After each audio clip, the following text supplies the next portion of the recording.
Everyone, अस्सलाम वालेकुम, नमस्ते, Sat Sri Akal. Welcome back once again. मैं हूं Saima Peerzada and you watching Saima Peerzada reaction channel. आज की वीडियो पे हम रिएक्ट करने वाले हैं। वीडियो का टाइटल है बेसिकली 370 हटने के बाद जम्मू में, मतलब it's been almost 2 years to go and उस पर पाकिस्तानी जो प्राइम मिनिस्टर है वो क्या कहता है कश्मीर के ऊपर, वो बात करेंगे। देखते हैं इस वीडियो में। सो बिना देर के चलते वीडियो की तरफ और रिएक्ट करते हैं। सो हियर वी गो।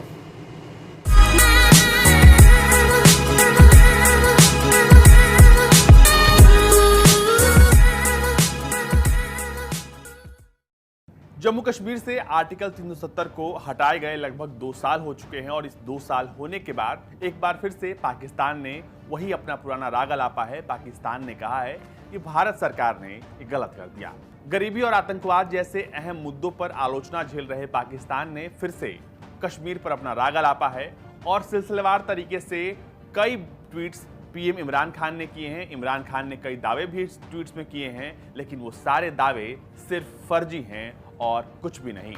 सबसे पहले डालते हैं नजर कि आखिर उन्होंने क्या कुछ लिखा है अपने ट्विटर पर। उन्होंने कहा है कि इंशाअल्लाह कश्मीरियों का संघर्ष सफल होगा।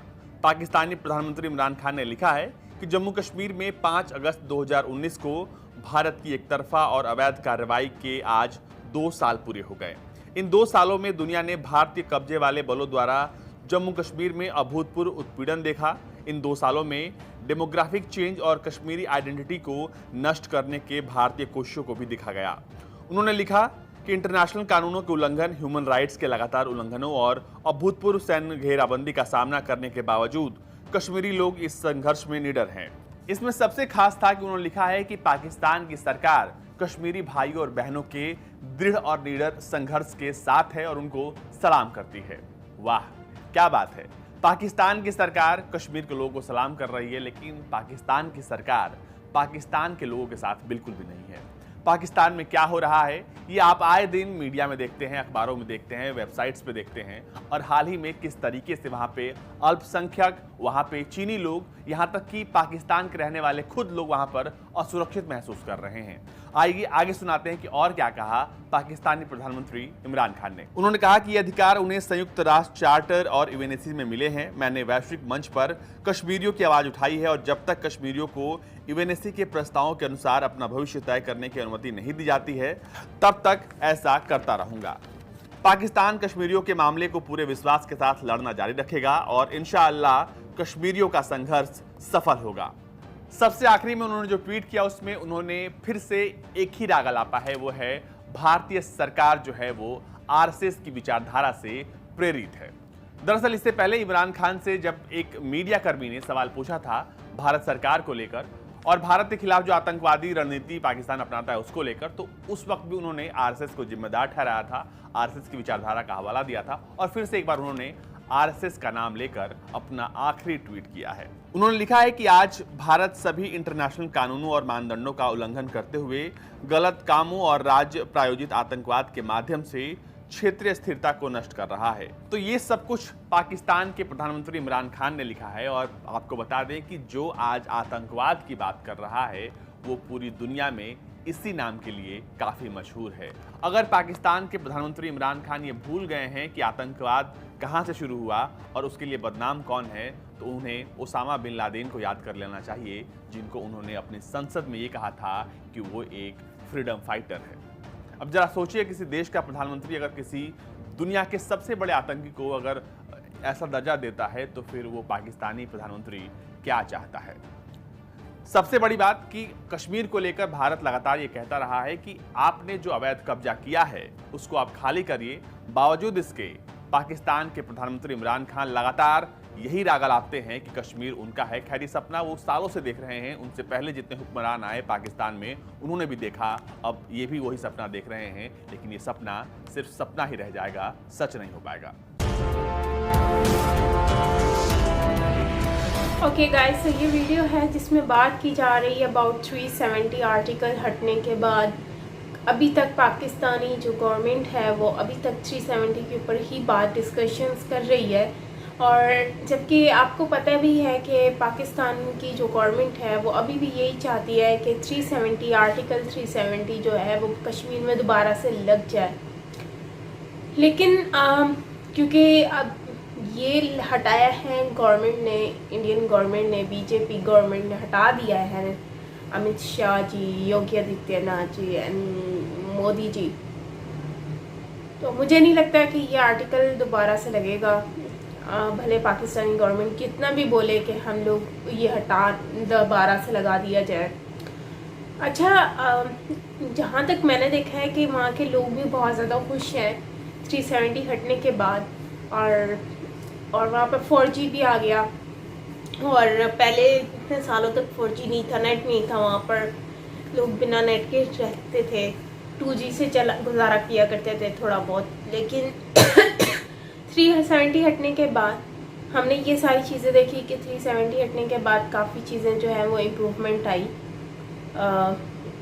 फ़ौरन ही 4G आ गया और हालात भी वहाँ के अच्छे हो गए, लोग भी बहुत ज़्यादा खुश थे, उन्होंने जश्न भी मनाया था। तो मुझे नहीं लगता कि ये दोबारा से आर्टिकल जो है वो दोबारा लगाएंगे, गवर्नमेंट लगाएगी इंडियन, या फिर इस तरह का कुछ होगा। और जहाँ तक अपनी कंट्री की बात है तो हमें सबसे पहली बात तो यह है कि हमें ये देखना चाहिए कि हम जिसके लिए लड़ रहे हैं, बेसिकली जिनके साथ हम जिनकी वजह से हमने भारत से दुश्मनी ली है, क्या वो लोग ये चीज़ वो क्या चाहते हैं? कभी हमने उनसे ये बात पूछी कि वो लोग रहना चाहते हैं, पाकिस्तान में आना चाहते हैं, या भारत के साथ रहना चाहते हैं, या एक अलग कंट्री बनाना चाहते हैं? ये क्वेश्चन ज़्यादा वो मैटर रखता है, बजाय इसके कि हम बोलेंगे 370 हटा दिया जाए या लगा दिया जाए। क्योंकि जहाँ तक मुझे आइडिया है, ये लोग रहना नहीं चाहते, कश्मीर वहाँ के लोग हैं पाकिस्तान के साथ, तो वो 100% मुझे नहीं लगता कि रहना चाहते हैं। They want separate country. और पाकिस्तान में वैसे ही इतनी हालात जैसे चल रहे हैं, उसके बाद तो कोई भी मुझे नहीं लगता कि हमारे साथ रहना चाहेगा अभी, बिकॉज़ अभी उनको पता ही है तो डूबती नैया है ही, ऑलरेडी ये डूब रही है, और चाइना के हैंड ओवर सेल होती जा रही है, गिरवी रखते जा रहे हैं ये लोग, कहीं कश्मीर को भी ना गिरवी रख दें, जिसकी वजह से लोग जो हैं वो नहीं चाहते कि वो लोग यहाँ रहें। तो उनसे पूछना ज़्यादा बेहतर है ना, बजाय इसके कि हम ये कहेंगे नहीं सही है, हमें दे दिया जाए कश्मीर। एंड 370 अगर हट गया है, हटने से उनको कश्मीरियों को इतना फ़ायदा हुआ है, तो मुझे लगता है कि कश्मीर को जब फ़ायदा है तो फिर हमें क्यों उन पर इतना ज़्यादा जो है वो दोबारा से ये सारी चीज़ों को लेकर आना चाहिए। बाकी ओवरऑल यही कहूँगी कि पाकिस्तान के लोग रह रहे हैं यहाँ पर, ठीक है, पाकिस्तान में वो आदत हो गई है उनको। एंड कुछ लोग हैं जो ऐसा नहीं है कि लोग सेफ़ नहीं है यहाँ पर, सेफ़ तो है, लेकिन जो सर्कमस्टेंसेस हैं खाने पीने के हिसाब से, गुर्बत हो गई, वो सारी चीज़ें जो है वो बहुत ज़्यादा मैटर करती हैं, जो कि है यहाँ पर प्रॉब्लम है। ये बहुत बड़ा इशू है जिसको रिजॉल्व करना भी बहुत ज़रूरी है। लेकिन उसामा बिन लादेन हो गया, ऐसे लोगों को सपोर्ट करना या उन लोगों को अच्छा बोलना, आई थिंक कि ये गलत है। ऐसे लोग जो नुकसान पहुंचा रहे हो अपनी कंट्री को, हमारी पाकिस्तान को नुकसान पहुंचा रहे हो, तो मुझे नहीं लगता कि वो लोग हमारे ख्वाह हो सकते हैं। सो गवर्नमेंट को ऐसे लोगों को अप्रिशिएट नहीं करना चाहिए जो लोग नुकसान पहुंचाते हों, या फिर हमें जो है वो हमारे कंट्री के नाम पर कलंक बनते जा रहे हों। तो ये चीज़ हमें नोट करनी होती है और देखनी है। गवर्नमेंट को भी ये चीज़ देखनी चाहिए और अपना स्टेटमेंट देने से पहले तो देखना चाहिए कि कंट्री के हक़ में कौन बेहतर है, कौन नहीं है, फिर उसी हिसाब से स्टेटमेंट आनी चाहिए।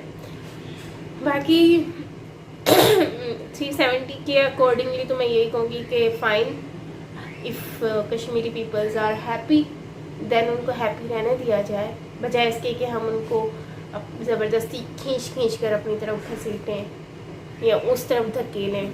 तो ये चीज़ नहीं मुनासिब। और जब हट चुका है 370 तो फिर उसको दोबारा से लगवा कर क्यों उनको परेशान करना। इतने टाइम के बाद उनकी ज़िंदगी दोबारा से खुशियों से झिलमिलाई है, उनको भी मौका मिला है मुस्कुराने का, खुश होने का और अपने आप को दोबारा से जो है वो खुशियों की तरफ लेकर आने का। सो खैर गाइस, ये थी हमारी आज की वीडियो। आई होप कि आपको अच्छी लगी होगी। अच्छी लगी हो लाइक कीजिएगा, शेयर कीजिएगा एंड सब्सक्राइब नहीं किया चैनल को तो सब्सक्राइब कर लीजिएगा। मिलते हैं नेक्स्ट वीडियो के साथ। टिल देन टेक केयर, अपना बहुत सारा ख्याल रखिएगा। Bye bye.